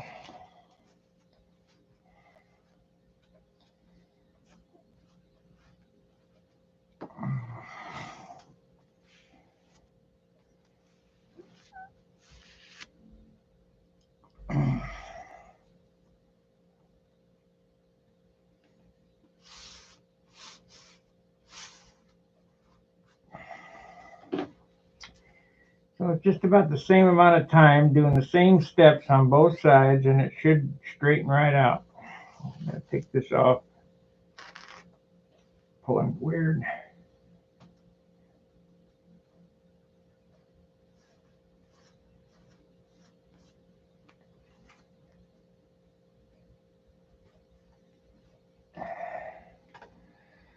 The other side had 2 coats. We'll get 2 coats on this.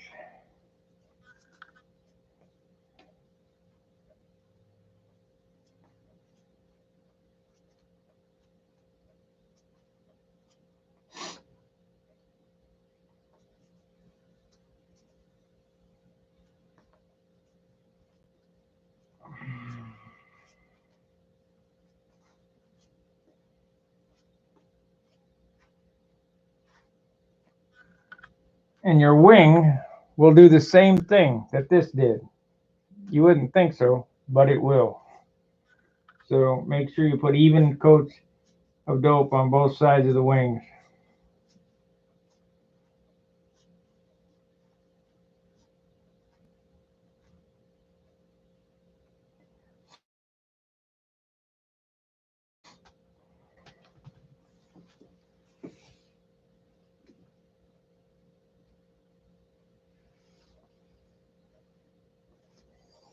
Oh boy. Long and boring. We'll stay on another 13 minutes. That would be a 2-hour video. And then I'll finish this up off camera. Probably be back later on today. You know, I should have brought more stuff. I could have finished this airplane. Had it all in one piece before I went home.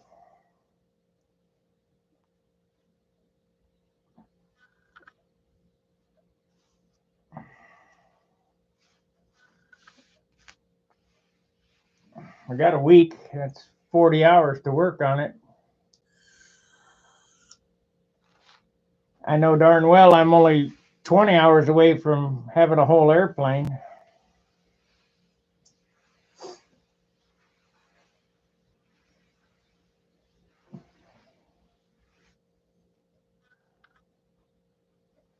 I might glue it together on the bench here.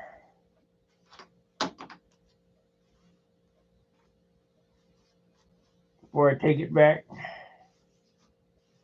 I'm gonna have to finish it up because the top blocks and the cowl and everything is back in Dayton. So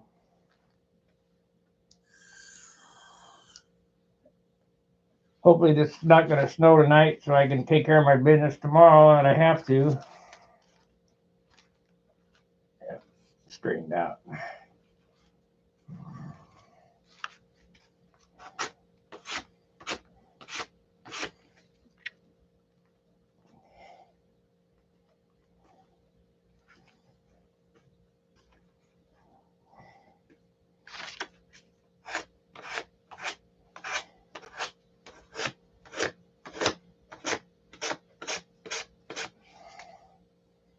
This rudder's only 3/16. I'm a minimalized guy. You don't need 1/2 inch thick rudders unless you want to do it for aesthetics, but it's weight. This started out 7 grams.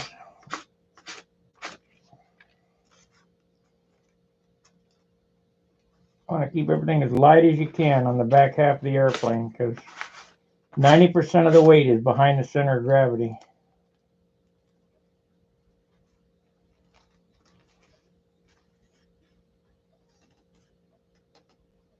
God forbid you designed it wrong and you have to add nose weight. Wow.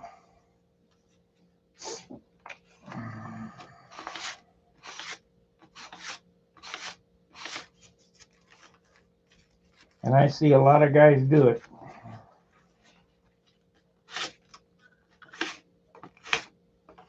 Too much paint.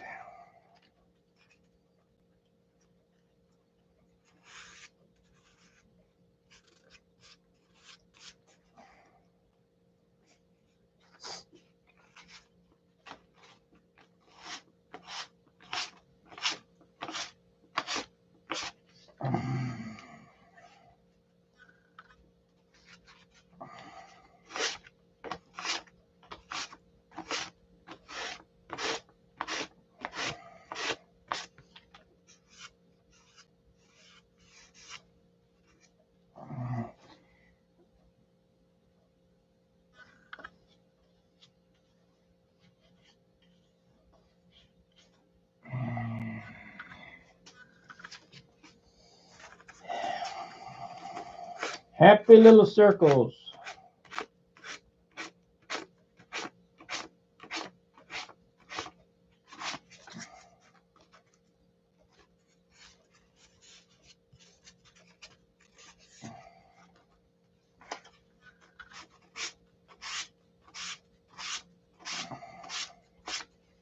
Happy little circles.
Okay, let's see.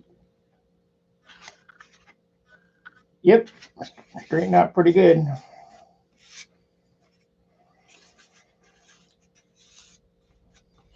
So now when you're doing this, you want to paint both sides at the same time. Because you got two coats on each side.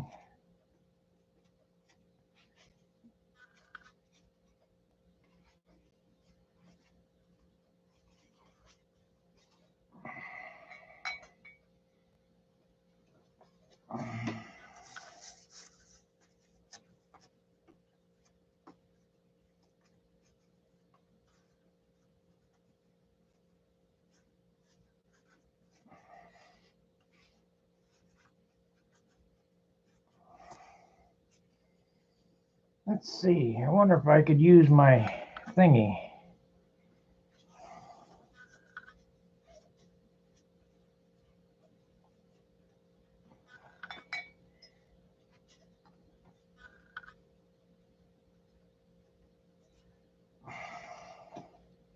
Use my flat thingy.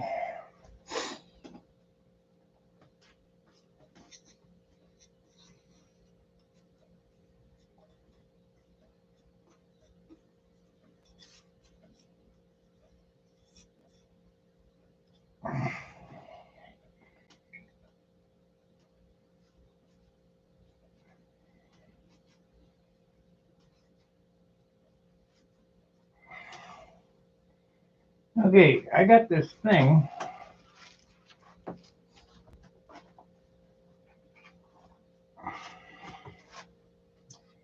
I bought these in Cleveland for $5.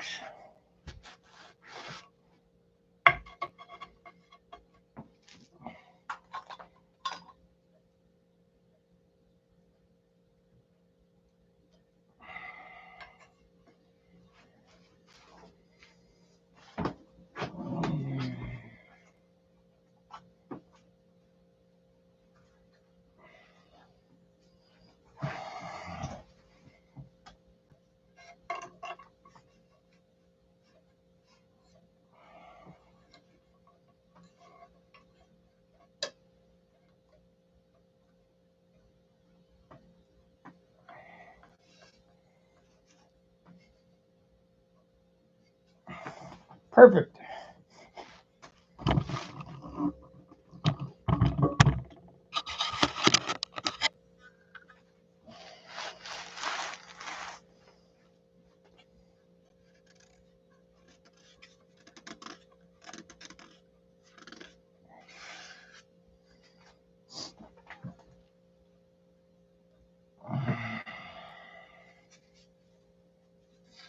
You know what, I'll just take it off there. Do it by hand.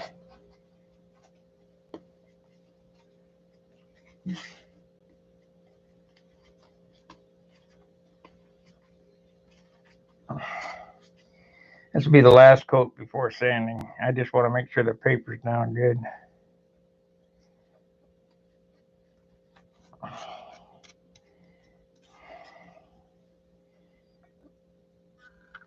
This dope is pretty thin.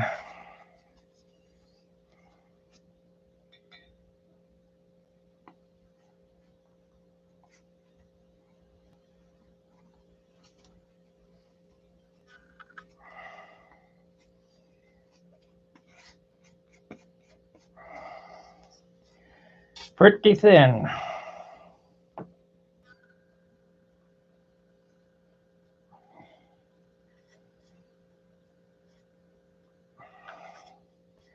I was lazy today. I didn't get up till 10. Tomorrow I got to get up at 5.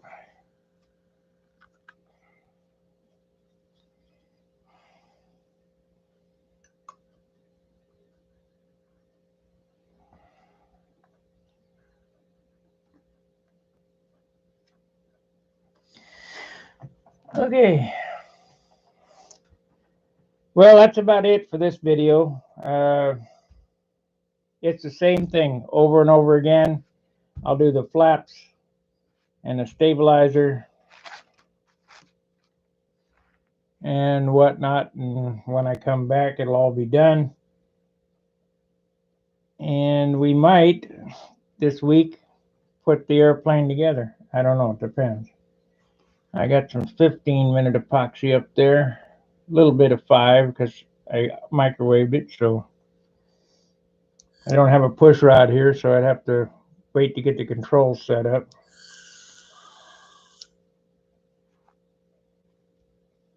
But at least I could get the fuselage glued on and the elevator stabilizer fitted. Yeah, we'll probably do that this week. We'll get it in one piece. Because I'm telling you, Nat's time comes around very quickly. I'd like to have 2 new airplanes for this season. I've been lax. I've only been doing one airplane a season. Got to get back to my old mode. So anyway, that's all I got for this video. We'll see you on the next one. There'll probably be one later on this evening before 7 o'clock because Charles takes over at 7, and you'll get to watch the hangout. I don't know how informative that is for you guys, but whatever, people like it. So anyway, thanks for watching, and fair winds, tight lines. See ya.